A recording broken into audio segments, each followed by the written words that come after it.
On August 3rd of this year, 2024, there was a so-called 2024 Summer Pacific Seminar sponsored by the Institute of Buddhist Studies, the Buddhist Churches of America Center for Buddhist Education, and the Jodo Shinshu International Office. And hopefully there would be a recording of this online that you can access. And I'm not going to get into depth on the content necessarily of the workshop, although I will indicate a particularly interesting element from the Jodo Shinshu Constitution, so to speak, from the Hengwanji, or the headquarters of Jodo Shinshu, regarding basic orthodoxy or doctrine. And I do want to talk in somewhat general terms about orthodoxy, as it might pertain to also other religions, but with an emphasis on Shin Buddhism, teaching within Jodo Shinshu from the Jodo Shinshu Hengwanji Constitution. So this is like the official word on what is the nature of Shin Buddhist beliefs. So here we have it. The fundamental essentials of the teaching of Jodo Shinshu are clearly expressed in Shinran Shonen's Kaigayo Shinsho, which is his masterwork. They include the two aspects that are brought about by the working of Amida Buddha's primal vow. Oso, or the aspect of our going forth to the Pure Land, and Genso, the aspect of our returning to this world. And also the four pillars of teaching, practice, shinjin, and realization, which are the cause and result of the aspect of our going forth to the Pure Land. The teaching is, and here it references the larger sutra, or the Sutra on the Buddha of Immeasurable Life delivered by Shakyamuni Buddha. The teaching is this larger Sukhavati Sutra. The practice is Namo Amida Butsu. The Shinjin is the heart that entrusts without doubt to Amida Buddha. The realization is Nirvana. We receive Shinjin, that is, the entrusting heart, through listening without doubt to the significance of the name Namo Amida Butsu, which is revealed in the teaching of truth, or larger sutra, and thus in the present life we dwell in the stage of the truly settled, and at the moment of death we will be born in the Pure Land, which itself is the Amida Tathagata's realm of enlightenment, the realization of Nirvana. Shinjin is to accept the name, which includes the virtue of the great wisdom and great compassion of Amida Tathagata, and therefore it is the right cause for birth in the Pure Land. Once we entrust ourselves to the Buddha's working, we naturally recite the name Namo Amida Butsu to express our indebtedness and gratitude for the Buddha's benevolence. This is the significance of the phrase Shinjin, that is the true cause, and reciting the name that is the expression of gratitude for the benevolence. The four pillars of teaching, practice, Shinjin, and realization are the aspects of our going forth to be born in the Pure Land, and they are called Oso, literally aspect of going forth. When we are born in the Pure Land and attain the cause of Buddhahood, the great compassion naturally arises in us. And so we return to this world to guide other sentient beings to liberation as we so desire, and thus this aspect is called Genso, literally aspect of returning. Both Oso and Genso are the benefit that are brought about by the working of the primal vow. This is the saving work of other power, which totally denies self-power. It is the great path in which we totally rely on the vow of Amida Buddha, and it enables all sentient beings to attain the supreme enlightenment. Well, we could break this down and talk about it line by line or paragraph by paragraph, but you've heard the essence of this many times before in my videos, and if you're a student of Shin Buddhism, you've read about it and have come to appreciate how this belief system is a narrative which resonates somehow within our hearts with a true understanding of the nature of our own self and our reality in which we find ourselves. And this notion of a phase of going forth and then a phase of returning is, at least for me personally, deeply gratifying in the context of how I can view my life my lifespan and what might come after my life on this earth in this particular form. But, there is the question of orthodoxy versus deviation from orthodoxy. And this is something that, in a sense, I would say it's legitimate to indicate that Shin Buddhists, to some degree, exercise a certain amount of divergence of views and therefore controversy in regards to the degree of literalness, the degree of orthodoxy that one chooses to accept as a basis for framing one's own sense of oneself and one's place in the world and in the afterlife. In fact, the question of whether the afterlife should be even taken into account is possibly an open question for those that feel like that the Pure Land is really something that we can and should experience in the here and now, in this Saha world, in this land of samsara, rather than as something that we can aspire to as a going forth into some other world or place in the universe. This divergence, to some extent, is articulated in concrete terms when we look at the so-called Ryogamon, which is kind of the Shin Buddhist creed. I liken it to the Nicene Creed within the Christian tradition. And as I learned in a class at the local church that I took with my sweetheart from the minister there, is that there have been tremendous controversies in Christianity regarding even minor wording changes within the so-called Nicene Creed. And in fact, that was a key reason why there was a split between the Eastern Orthodox branch of Christianity and the Church of Rome. So what we express on a weekly basis in our Jodo Shinshu services, as I do at the West LA Buddhist Temple, is an expression of what we believe, how we frame in more succinct form than that which I just read to you from the Hongwaji Constitution, what it is we believe. I don't have in front of me what we do at the West LA Buddhist Temple, but I do have a traditional version that I found online that characterizes many of the temples around the country in terms of Shin Buddhist followers. And so just to refresh you, as I indicated in previous musings, the Ryogamon was composed by Renyo Shonin. I covered some things about him earlier, particularly in terms of how he has expressed the nature of Shin faith in other forms other than the Ryogamon. But again, Renyo he lived from 1415 to 1499, and he was the 8th so-called Manchu, or I guess you'd say chief abbot of the Hongwanji, which is the mother temple, and it's the temple of the original vow, which has the headquarters in Japan. And so this particular rendition, a description of it, says that in it, namely the Ryogamon, we find all we need to know and accept in order to be born in the Pure Land of Amida. By taking refuge in the three treasures, which of course are Buddha, Dharma, and Sangha, and accepting this profession of faith into our hearts, we become Jodo Shinshu followers, so we must fully understand its meaning.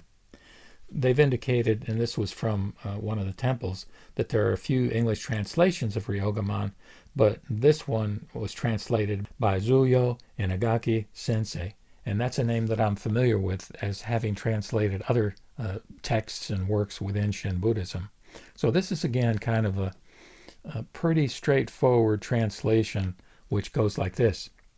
Having abandoned the mind of self-power to perform various practices and miscellaneous acts, I have entrusted myself to Amida Tathagata with singleness of heart, recognizing that he has resolved my crucial afterlife problem once and for all. I understand that at the moment such entrusting faith arises in me, my deliverance from samsara is settled, with the assurance of birth in the Pure Land, and joyfully accept that recitation of the Nembutsu which follows is to express my indebtedness to Amida. How grateful I am that I have come to this understanding through the benevolence of the founder Shinran Shonin who appeared in this country. and of the masters of the succeeding generations who have guided me with deep compassion. From now on, I will abide by the rules of conduct all my life. So, following that, I'm not going to get into parsing it, but you can definitely hear the traditional kind of belief system or faith that Shin Buddhists have been encouraged to have trust in over the course of the centuries. Now, what we have is, in January of 2023, so a little more than a year ago, the current Manchu, or head of Jodo Shinshu, the headquarters at the Hongwanji, he came up with a new version, a revised version, and I want to read that to you. And I'm not going to make a lot of sort of judgmental comments one way or the other, but I'd be interested in comments that you have as you hear this version as compared to the one that I just recited that is the more traditional version. And the way he prefaces it, or justifies it, if you will, is to, while he's praising the traditional version, he says that we cannot deny that the connotation of the original Ryogamon has faded with changing times. Therefore, we may need a modern version of Ryogamon, a way of appreciation for the teaching as Nembutsu followers, expressed in plain and simple words which we can recite to reassure ourselves and share it with others. In consideration of this, today I reissue Gratitude for the Jodo Shinshu Teaching as a modern version of Ryogamon, with the addition of a verse that expresses our gratitude to Shinran Shonin and all our predecessors. So here goes with that modern version. Entrust yourself to me. I will liberate you just as you are. This is the calling voice of Amida. My blind passions are embraced in the Buddha's awakening. So the Buddha calls to me, I will liberate you just as you are. Gratefully responding to the Buddha's call, I find that I am already on the path that leads to the Pure Land, and the Nembutsu flows freely from my thankful heart. It is due to the guidance of Shinran Shonin and successive spiritual leaders who have transmitted the teaching to us today. Living with the Dharma as my guide softens my rigid heart and mind. Gratitude for the gift of life I have received frees me from becoming lost in greed and anger, and allows me to share a warm smile and speak with gentle words. Sharing in the joy and sadness of others, I shall strive to live each day to its fullest. And he indicates as a sort of a postscript note, he says, it is my hope that this new version of Ryogamon, an expression of appreciation for the teaching, will be recited by everyone during various gatherings to share it with a wide range of people, as well as the next generation. So again, I'm not going to repeat that or repeat the previous version, but I would be quite interested in any comments on this video below as to what your own opinion is, what you think. And just to go up to the 30,000 feet level, as they say, and talk about this whole issue of orthodoxy at a more generic level and as it might apply even to other religious traditions, I want to share a little bit about sort of 3 points on a continuum. That's the way I think of it, is that there's a continuum from a more conservative or fundamentalistic stance with regard to a religious belief system to a liberal or even extremely liberal stance with regard to beliefs. So here we have the concepts. On one end of the continuum, we can conceptualize a sort of fundamentalism. This could be defined as advocacy of strict conformity to sacred texts, which would include a strong belief in the importance of distinguishing between us and them, emphasizing purity, and a desire to return to a perceived purer past. Modern ideas and values would be viewed as corrupting influences. On the opposite end of the continuum would be an approach that could be labeled liberalism. This would be characterized by a willingness to consider different interpretations of religious texts and beliefs, respect for diverse religious viewpoints and practices, a willingness to adapt religious beliefs to modern society and challenges, and a focus on social issues. The question, then, is what is the middle ground?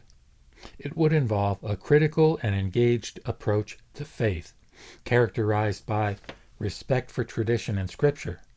While not adhering to a literal interpretation, there is a deep appreciation for the historical and spiritual significance of religious texts and practices. 2. Openness to new interpretations, a willingness to engage with contemporary scholarship and diverse perspectives while maintaining core beliefs. 3. Personal spirituality, a focus on individual spiritual growth and connection with the divine, while recognizing the importance of community. And 4. Critical thinking, a balanced approach that questions assumptions and seeks evidence while maintaining faith. This middle ground can involve a dynamic tension between tradition and modernity, between orthodoxy and orthopraxy, or right belief and right practice. It is a path that seeks to preserve the essence of religion while adapting it to the challenges and opportunities of the modern world. And I said I wasn't going to make a judgment, but let me just share a couple of thoughts of my own. And again, I'll be interested in what your thoughts are as you might articulate them in the comment section. In my opinion, each person has a slightly unique, idiosyncratic way of interpreting a particular religion. This is because, as stated in the Lotus Sutra, the Buddha teaches in accordance with each person's particular nature and needs. However, I believe there is benefit in general adherence to a common, consensually agreed upon doctrine or creed to avoid the problems of liberal extremism and to enhance a true sense of community or sangha. I have seen many on YouTube who have had genuine experiences of non-duality, but have chosen to describe these outside of any mainstream religious tradition. While they are interesting, this path did not make sense to me for my own spiritual journey. So again, I will leave judgment to you, obviously, as to where you think you are regarding this sort of continuum. But for myself, I like to think I am trying to find the middle ground. But I likely lean toward a more conservative approach, without, I hope, being anywhere near the extreme.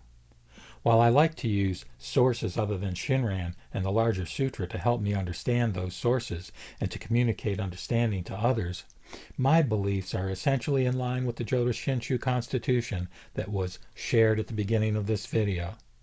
I am tolerant of folks with diverse beliefs and, in fact, see there as being a common thread throughout all ways of relating to the divine. That is one reason why I have an interest in interfaith dialogue.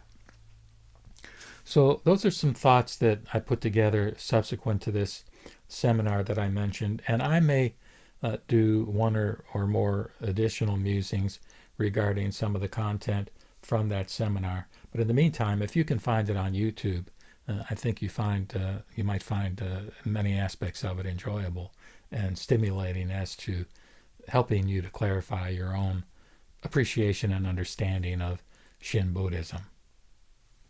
Namo Meter Boots. Namo Meter Boots. Namo Meter Boots.